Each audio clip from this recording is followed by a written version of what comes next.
Well, I don't think I've ever started with a disclaimer, but this might be the first and only episode where where I'll need one. Welcome back to Black and Classic Podcast with your host, Brittany Monet, where we talk all things politics and pop culture. That blackness, that black power, that black pushing them to identify with black culture. Now, typically, I come in and I do my episode, and at the end, I say, you guys, don't debate me, debate your granny. But this particular episode might be a little bit different. So, if you want to debate me, go ahead. If you want to tell me your opinions, go ahead. This one solitary time, I give you permission to debate me. Tell me what you think. If you don't agree, let me know. We can go back and forth. We can engage because I have a feeling you might just not like what I have to say. We all know what took place on November 5th. We all know what happened. We all, for a long time, will remember where we were when we got the news. Donald Trump was elected to be the next president. So, starting in 2025, he will be our president. Now, what I can say, I'm not shocked.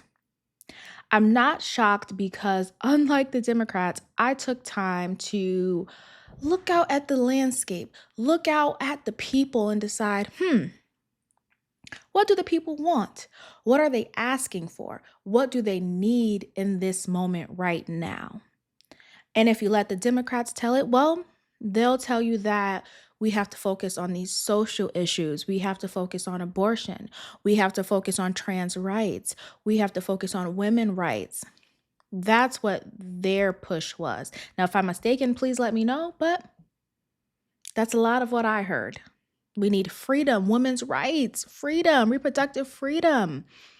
That's what they were telling us. And I found that by and large, our country, they didn't give a damn. People are starving. People can't go to the grocery stores and buy bread, milk, just the essentials, the bare minimums. It's not happening. You have grocery stores closing down like Stop and Shop, closing down numerous stores. What does that tell you? You have people debating whether they're going to go and get food or if they're going to go and get gas. What does that tell you? That tells you that people don't care about your social issues and they care more about money in their pockets, their taxes. They care more about where the jobs are. They care more about if wages are going up. These are things they care about. Who was talking about those things?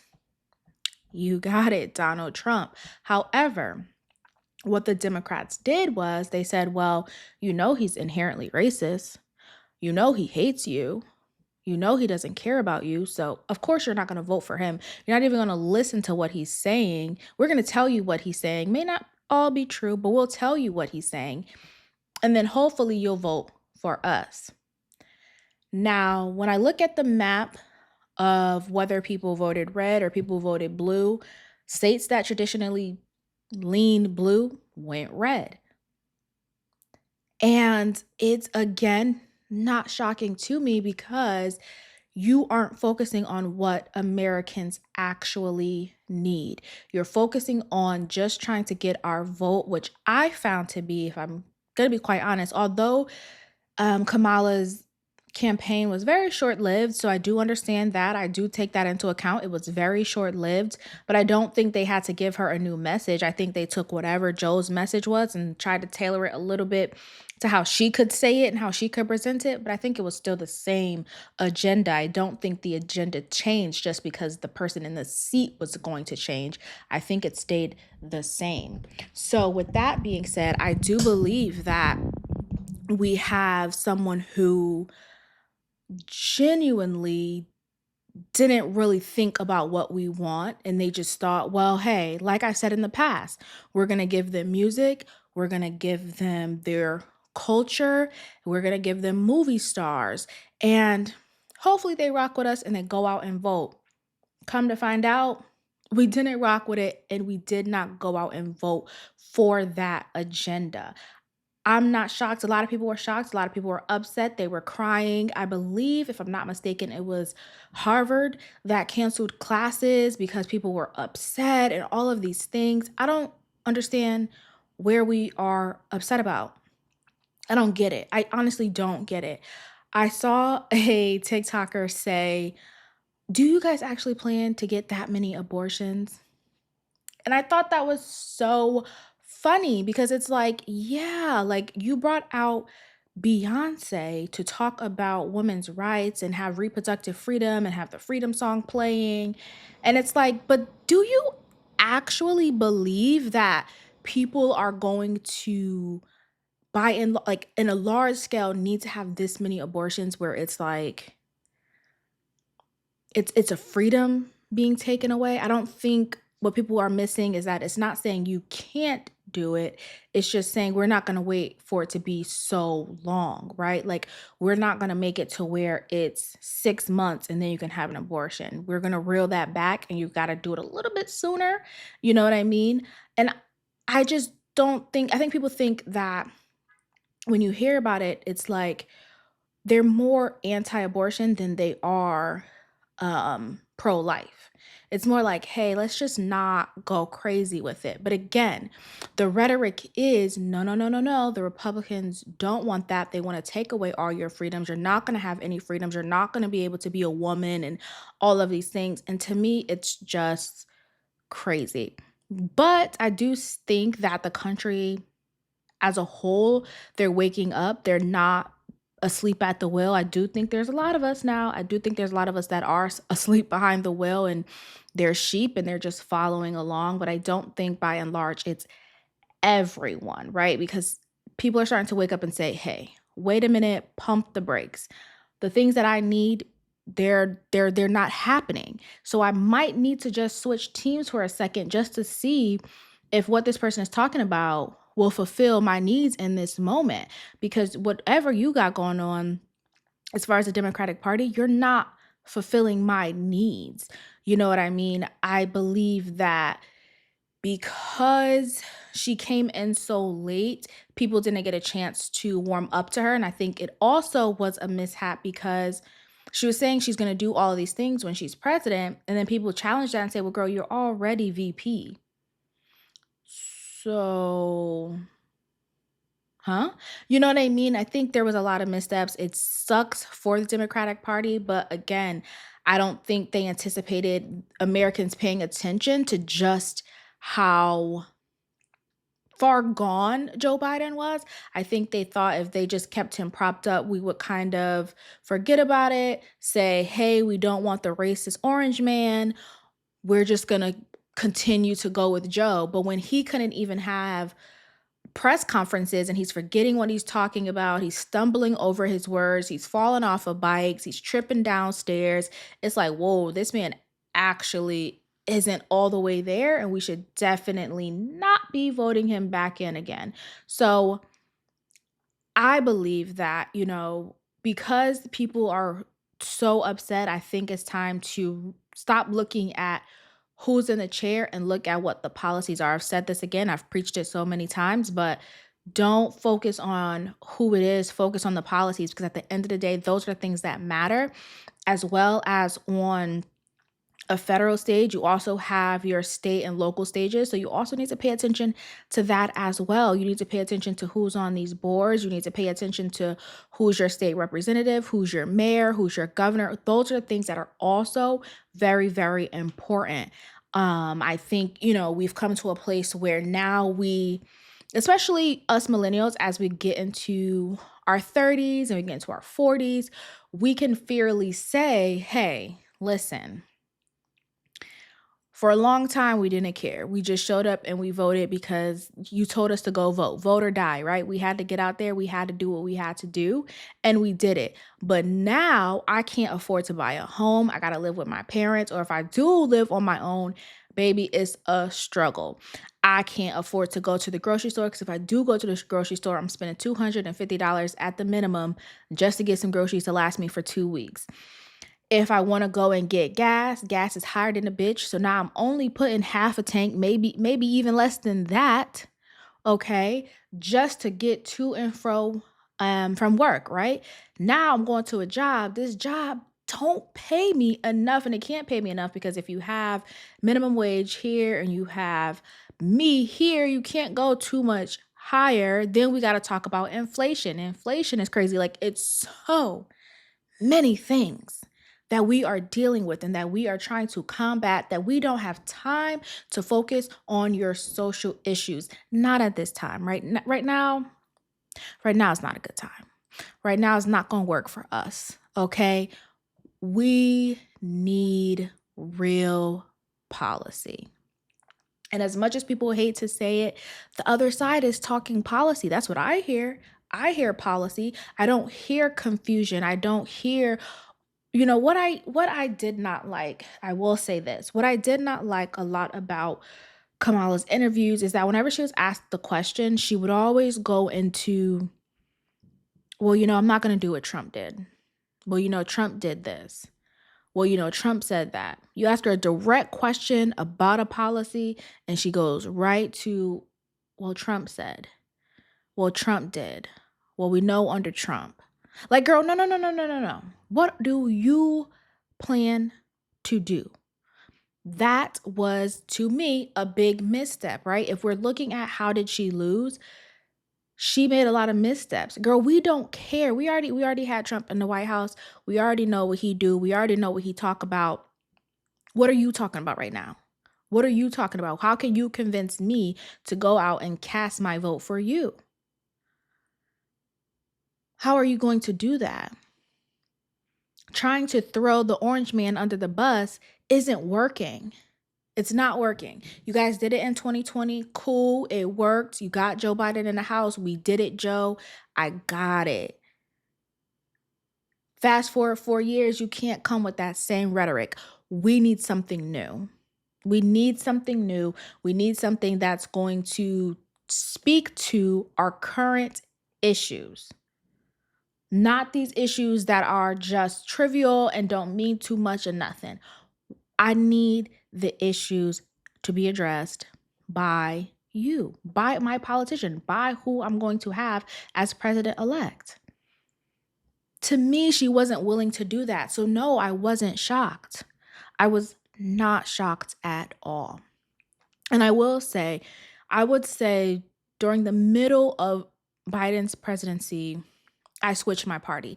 I left from Democrat to Republican, not knowing who was going to run again. I know Trump was saying he was going to run again because they stole the election and yada, yada, yada. I didn't know, right? Like, I had no idea. So I had been jumped ship and swam to the other boat. Been. And I did it because I found a lot of what they stood on to be very offensive. I found it to be very like, well, we think you're kind of dumb, so we'll tell you this and we'll do a little that and we'll, say ta-da, like, you know what I mean? Like, there wasn't much to it. And I really couldn't get behind that. And what I did was like religiously, right? I watched CNN and I watched Fox, both of them at the same time. And I got one side always, always, always had a very sad, melodramatic vibe. And the other side was more like, here's what's going on. Here's what America needs to do. Here's how we fix it. It was two of those things going on. And I didn't care for the melodramatic, woe is me type of vibe. I wanted you to be telling me things that are going on, like actual current events. What's going on? How does this affect America? What can our politicians be doing? Who's doing what? Who's signing what bill? Who's trying to push money to fund what? Like, that's what I needed, because that let me know what was going on in this country. You telling me about a child who can't get puberty blockers does nothing for me. It does not move me. Sorry to that child, but that doesn't do nothing for me. But if I know that, On the other hand, you know, our politicians are sending out billions of dollars and hundreds of $1 million to another country, and they're, you know, supporting this country, and they're making sure this is done, and they're bringing over these people, and they're housing them. Like, that affects me because now I'm like, wait. Whoa, what? First of all, the biggest question I always have is, how do we have money to send to all these other foreign countries, but then you're telling me you can't forgive student loan debt? And I know a lot of Republicans don't believe in forgiving student loan debt. I get it. But I'm just saying, if you could send it anywhere, send it to Fannie Mae. Ain't that what she called? What's her name now? It ain't Sally no more. Send it to them. Send it to them. Okay? If you could do anything, send it to them. Because the millennials, the ones you told had to go to college, babe, we can't pay back these student loans. We sure can't. We don't make enough.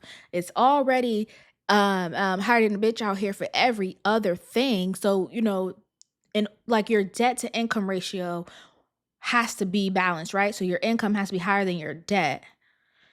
And it has to be consistent. Like, you're making these payments, but that's impossible if everything is so expensive, you know? So it's just like, a lot of things over here need to be worked out, and some of that other stuff, yes, we should, you know, have the conversations with their leaders, but us just, here you go, you get a billion, you get a bit, like, no. That to me has to stop. And I don't feel like a lot of that was addressed from Kamala. I feel like a lot of it was, well, Trump did this, so, you know, we gotta not do that. Like, girl, what? Tell me what you want to do.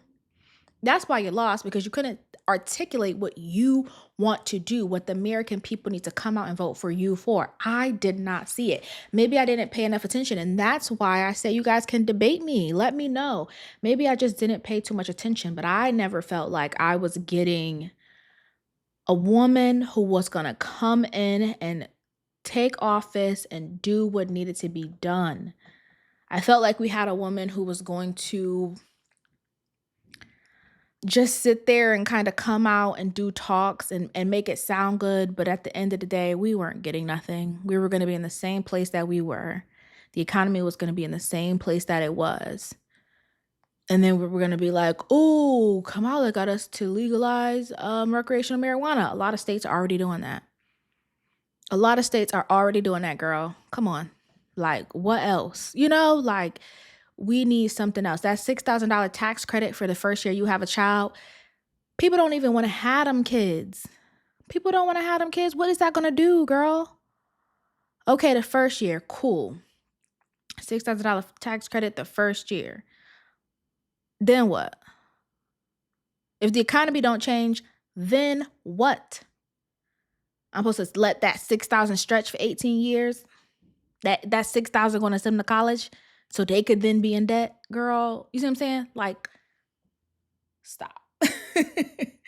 Stop. Like, enough was enough. And I think the American people woke up and they were just like, I don't too much understand. And I don't think I'm going to vote for her. Clearly, she didn't win. I was not shocked. I was not upset. I was not sad. I think a lot of people who did vote went out and voted because they said, hey, here's an African-American woman. She went to Howard. She is an AKA. So let me vote for her. And that's cute. But if you can't tell me what policy she's doing, how she's going to benefit your life, then what are we talking about? And this, please hear me out. This isn't to bash Kamala. This is in no way to bash her. Absolutely not. Is it Kamala or Kamala? Tomato. This isn't to do that at all. In no way, shape, or form is this to do that. What I really want to get across is that we just simply can't live and die on if the person is Black or not, if we have representation. Because if we live and die on representation, they're going to continue to do the same thing. In my heart, I hope this is a wake-up call for Democrats to be like, oh, we might need to come at this a little bit different. because the representation, babe, is not going to get it done. I don't care about your Megan Thee Stallions. I don't care about your Beyoncés, your Ushers, your J-Los. I don't care about your Glorillas, your Cardi B's. And speaking of Cardi B, let me just say, okay? When I say this is just a full circle moment right here. When I say if you want to debate me, make sure you know what you're going to say to me. Think of Cardi B. Cardi B was out in, I do believe it was Milwaukee, and the teleprompter wasn't working, so she just kept saying the same thing. Hi guys, I'm so excited to be here. What's up, guys? Point at the teleprompter. What's up, guys? I'm so excited to be here. Hi, guys. Like she just kept saying the same thing. Yes, Milwaukee. Pointing at the teleprompter because it wasn't working. Now listen. If you are so gung-ho about Miss Harris, why can't you get up there and just talk about her policies that speak to you? Why can't you just off the dome tell us why you want us to vote for her? If you are so behind her, you endorse her, you should be able to at least rattle off something for a minute about why you want us to vote for her. We have never thought of Cardi B to be the most eloquent speaker, to be the most articulate speaker, right? To just come in and give us this beautiful speech. We have never thought that about you, Miss Lady. Never. So it's not like you need to read something so it comes across better. We never thought that you would be able to do that to begin with. Not saying you can't speak, but we've heard Cardi B speak, right? So we didn't need it to be polished. So you could have just went out there and said, guys, I'm waiting for my teleprompter to come up, but let me speak for the heart from a moment. Here's why I want you to vote for Kamala. By that time, somebody could have came up and handed you the phone, and then you could have said, okay, let me give you my thoughts, in a more formal way. Hey, I'll rock with it. But you couldn't do that. You couldn't do that because you were not in my mind, okay? Allegedly, hypothetically, you were paid to be there. You were a paid puppet to be there and to give a speech that they told you to say. I said the same thing when they had the RNC and they put Amber out. You were a paid puppet. I don't know what demographic Amber was, but she was a paid puppet. They gave her a speech. She went out and said her speech and she moved on. That's all they are. That's all these celebrities are during these political runs. So if you feel like a celebrity endorsing a candidate makes you feel the need to vote for them, already fucked up. Already fucked up in a game, because that is not the way to go. Because she clearly couldn't even speak for 30 seconds about why she would vote for Kamala, but she wants me to believe that she's so pro-Harris. Come on. That don't make too much sense. And that is why I'm very, very hard on the Democrats, but I want to be very hard on them because they have 4 years now to redirect this ship and get it under control. Tighten up. You have 4 years now to get it together, to get your strategy right. You know what the Republicans did during Joe's term? They wrote Project 2025. They wrote Project 2025, all 900 and some pages. That's what they did during his term, because they said, look, when it's our time, we got our new agenda and we're about to get it done. Now, granted, Trump said he liked a little bit of it, but he don't agree with everything. But they got together. They got their companies, their nonprofits. They got the people who wanted to support it, and they put 900 pages together and said, this is what we want out of our party. The Democrats, you got 4 years to do the same. Because that old shit y'all was doing, it's offensive. It makes people feel dumb. It does not work. And you need to retire it. You need to retire it. Because let me tell you something. If you think once Trump's presidency is up, that you could come with that same old thing. You are going to see a country that votes entirely red, guarantee. All the states you think are blue are going to vote red because it's over now. It's over. Okay? It's over. I mean, you can make the argument that people didn't vote for her because she's a woman. I do believe that as well. They didn't even want a white woman. I can literally agree with that argument as well. But what I will not agree with is you saying they didn't vote for her because she's black. Because we already had a black president. I don't think that's it. Okay? Trump had that whole debacle at one of his rallies where the comedian, oh my God, Tony Hinchcliffe, if I'm not mistaken, came out, made the joke about Puerto Rico, made the joke about the watermelon, and guess what? Hispanics and Latinos still went out and voted for Trump. Yes, they did. Did not sway them, not even a little bit. And you know what the Democrats did? They said, oh, well, they made that joke, so let's go and get J-Lo. And they got J-Lo, and J-Lo came out doing all of her terrible acting, trying to push out these tears. Let me tell you something. A multi-millionaire can't get in front of me, and then Beyonce, a billionaire, can't get in front of me and stress the importance of, oh, and my daughters. Blue Ivy, Rumi, and Sir, all three of her children are good for life. Their children and their children, okay? Good for life.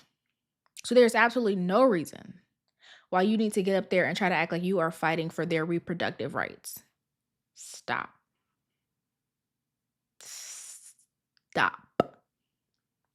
That's how I know y'all so out of touch. All of the pomp and show, people don't really care about.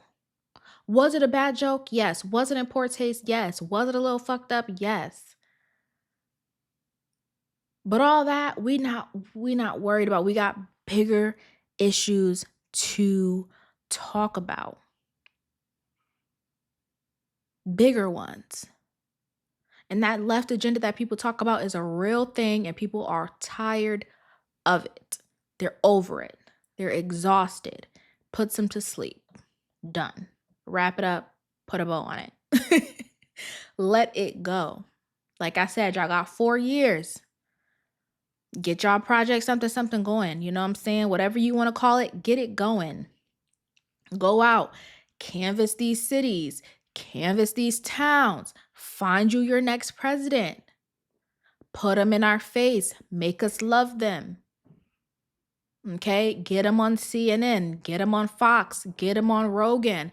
Make us love them. You got 4 years to get it done. Because I can tell you right now, trying to have Miss Harris run in the next 4 years, no, it's not going to work. It's not going to work. Get another one. Go out. That night, actually before that night, because I already knew she was going to lose. Before that night, y'all should have already been working and looking. Tim Walz, he's not the one. He can't compete against JD Vance. We saw the debate. We saw the VP debate. He can't compete against JD Vance. JD Vance, I'm pretty sure they're getting him groomed to be next up. I see it. I like JD Vance. I like where he's going with it. So I see it. Y'all gonna need a top tier contender to go against him. Kamala's not the one. Tim Walz is not the one. I don't even know how they pulled Tim Walz out the hat. I don't know. Honestly, it probably was out of a hat, right? They probably just put a bunch of names. Whatever one they got, they pulled it out. But y'all need to go and really take a look. Really take a look, because there was no way that was like a blowout. Like, I don't think at any point ever was she above him in votes. And it's just so unfortunate. It's unfortunate because a lot of people, you have your diehard, lefts, and you have your diehard rights. But a lot of people who are on the left voted for people on the right. Whether it was the president or under. That's why the Senate, the House, they got the majority of the votes. Because people are over that. They are over it. Over it. Okay? We need more. We are sick of the same nonsense. We are sick of it. And I think what's very, very important is that we remember that we are struggling. Like, we aren't a country that's doing the best in the world. I always tell you, we gotta focus on, I think, one, we gotta focus on the economy. We gotta focus on education. And I think we gotta focus on, like JD Vance said, I think he made some great points about manufacturing, bringing things back to the States. I think that is very important. A lot of that needs to happen again. So although people are so against Make America Great Again, because again, the Dems made you think that was just straight up racism. Now, please don't get me wrong. Do I believe the orange man and his people have the ability to be racist? Yes. Of course they do. Do I believe that people are racist? Yes. Do I believe that there is some level of systematic oppression? Yes. Like, yes.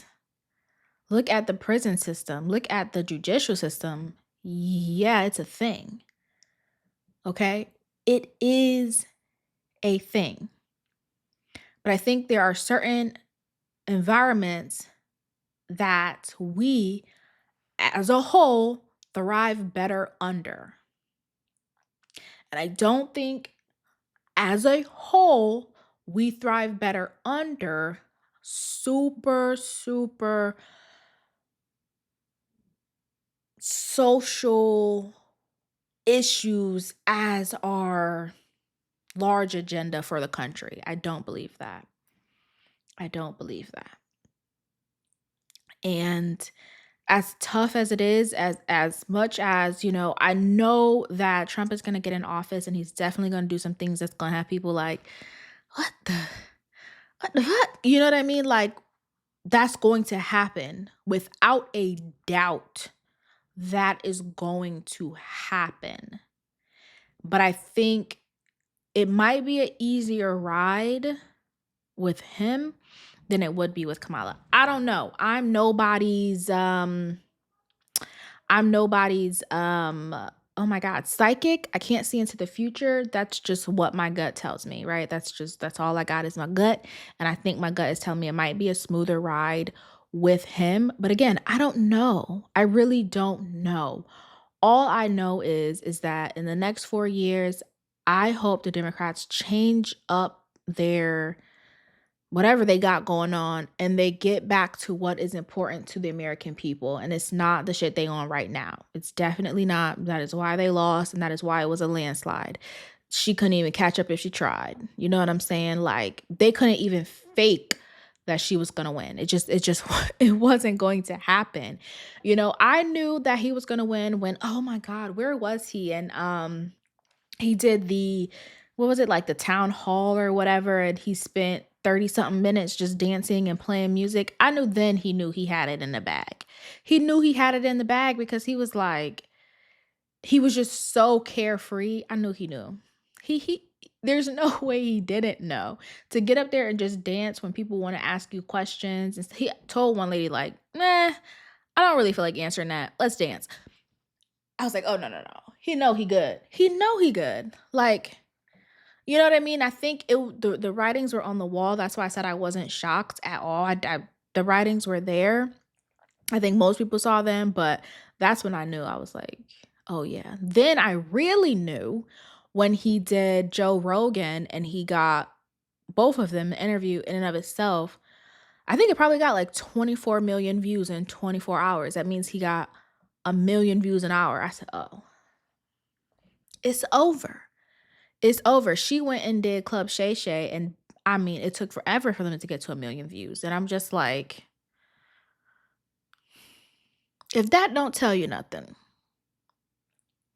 And I'm not gonna say, I'm not gonna totally compare the platforms, but we saw the numbers that Cat Williams did. So, and I would say, Cat Williams isn't as big as Kamala, who's running for president. So, you know what I mean? Like, it's not like those numbers are impossible with Shannon Sharp. So the writings were on the wall. Like, people were over it. People were sick. People were tired. And it's just like, enough is enough, you know? And I don't think they listened to that. I think they just thought, hey, as long as we throw music in their face, we're good. Like, we got Beyonce. Like, we're great. We got this in the bag. Beyonce came out. We don't give a fuck. We don't. I would love to change back and go back to the Democratic Party. I really would.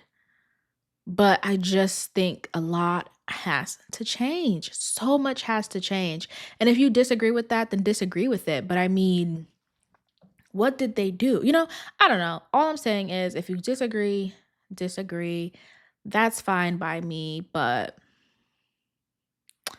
I just wasn't too happy, and it's very unfortunate, to be quite honest. It really is, but hey, it is what it is. The election happened. I'm very happy that it's over. I don't want any text messages no more about what Trump does and what come out. I don't want no more text messages. I don't want to see no more ads. I don't want to hear about it no more. Do you know how hard it was, y'all, for me to sit down and do this episode? Simply because I was like, oh, like, I don't want to be a part of the chatter. I don't want to be a part of the news. I don't want to be a part of any of it, because to me, it's just all just painfully ridiculous. You know what I mean? Like, it's all just painfully ridiculous. I hope that both parties can get back to actual politics, as opposed to being these stars and celebrities. Like, I wanted to get back to actual interviews about policies and reform and laws and legislation, and you know what I mean, all of those things that actually meant something, as opposed to sitting down and just bashing one another and trying to be voted most popular. That's literally what it feels like. This whole election just felt like we're all in one big high school and we're trying to vote who's going to be most popular. And I did not I did not enjoy it. You know what I mean? I didn't care who won. I didn't care who was most popular, because neither. It was honestly just choosing the lesser of two evils. Whichever side you picked, whatever coin, you flipped it and it landed on, it's just a lesser of two evils at this point, honestly. It really didn't make me no never mind. So, it is what it is. I wasn't too upset. I saw the way that it was leaning, and I kind of just came to terms with it and said, hey, if that's the way it's going to go, that's the way it's going to go. It's not much I can do about that. Like, I can go out, I can cast my vote, but the way it's going to go is the way it's going to go. And I'm just going to hope that the things that I want done can get done. I'm going to try to pay more attention to what's happening locally. I definitely want to get back to reporting locally. I think, with everything going on with the presidential election, we kind of got a lot of the local news got drowned out. So I definitely want to get back to things that are going on locally, because I think that is very important, especially when we're talking about what affects us day to day, as opposed to on this grand scheme. And every 4 years we get involved and then we just tap out. Like, no, no, no, we need to stay in it. We need to stay in it, because that's how things change. And we need to pull people to the carpet and say, hey, you fucked up, here's why you fucked up, but I need you to get better, right? I need you to tighten up. And that's what I wanted to do with the Democrats, because it was like, y'all, enough. Like, stop. You know what I mean? When they had, oh girl, I'm sorry. I'm still not over that. They had Megan come out singing this song so vulgar in a crop top and and it's like, what? Who is that for? Like, this girl can buy 5 houses and I'm just trying to buy one, and you think she's gonna make me go out and vote?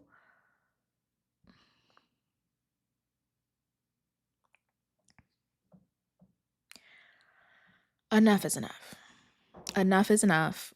And yeah, I'm done, So let's really get it together. We got 4 years to get our shit together. We got 4 years to get it tight. We got 4 years to get it right. We got to get a new agenda. We got to get a new plan. We got to think about some things that we want. We got to think about some things we're going to ask. We got to think about some things we're going to take. Okay. Because they did it. I told you during Sleepy Joe's whole presidency, We had 900 some pages about what they anticipate and expect from the next Republican president. And I'll be damned if they don't go hard to try to get it. So, with that being said, thank you guys so much for listening. I would love to not have to talk about this election no more. I will just talk about what the presidents are doing. Joe. I mean, granted, when the last time y'all heard from Joe? I don't know. I know he said something about Trump supporters being trash, which is wild in and of itself. Again, if you're for the American people, you know what I'm saying? But I won't get into that. I won't get into that. But yeah, thank you guys so much for listening. This has been a pleasure and a joy. Again, tell me your thoughts. Tell me how you feel. I'm not opposed to hearing it, okay? I do want to hear how you guys feel, especially, whoever you voted for. Explain to me. I would love the insight. When we look at the map, most of the map is red. So I would love the insight. Were you upset? Did you cry? If you cried, please get it together. Oh, before I go, I do want to say this before I go. To the people who want to mix church and state and get them all intermingled, please remember that you can be in the world and not of the world, or you can be of the world and not in the world, okay? To me, big God is above everything else. It don't matter who's in the White House. Couldn't matter less if I have the faith to believe that big God is in control. So for all of the preachers and pastors and bishops and churches that want to lean heavily one way or another, I think that is really disgusting. I think that is absolutely atrocious. I don't believe it should happen, because at the end of the day, if we are these super spiritual and religious people, like a lot of us claim to be, a lot of us claim to identify with some religion, then we should know that it really don't fucking matter, because at the end of the day, it's only one person in control, one higher power. So why in the world are we trying to lean one way or the other, or getting people to lean one way or the other? To me, that's just, it's sad. It's really sad. And I think, again, before I go, a lot of the messaging that the Democrats have and the Republicans have wraps people's mind up. I don't want people to get so stuck on one side. Like, yeah, like rep your party, but also be open-minded enough, take your blinders off enough, wake up enough to say, hey, what is this side talking about? Okay, now what is this side talking about? Okay, I usually like what this side is talking about, but what they're talking about doesn't serve me in this moment, so I'm going to go to this side. I don't need to go to my church and my church tell me what side I need to pick, what side is more godly. I don't need that. What I need is to hear both sides and to then decide what side is going to serve me right now and for the next 4 years. What side is going to serve me in my state and local level for their term. That's it. That's literally the big and the small of it all. Until we understand that, we'll just keep having the same old rhetoric of they're racist, it's white supremacy, it's oppression, they hate you, they want you to, like, it's, knock it off, knock it off, knock it off. I'm over it. I'm over of it. It's exhausting. There's another reason why I didn't want to do it. It's exhausting to talk about. Like, it is exhausting. Like, cut it out. Cut it out. Give the shit up. Give it up. Give it up. Yes, the shit is there, but we got bigger fish to fry at this point. That's it. For real, I'm done. I'm out. Tell me what you think. Let me know how you felt. I don't give a fuck who you voted for. You know what I mean? I'm not gonna be like, oh, you voted for him. Oh my, I don't really care. Just tell me why. Give me the why. That's it. Just give me the why. And if you can't do that, then I consider you a Cardi B. And with that being said, y'all, stay dangerous, stay prayed up, and I will talk to you next time. Bye.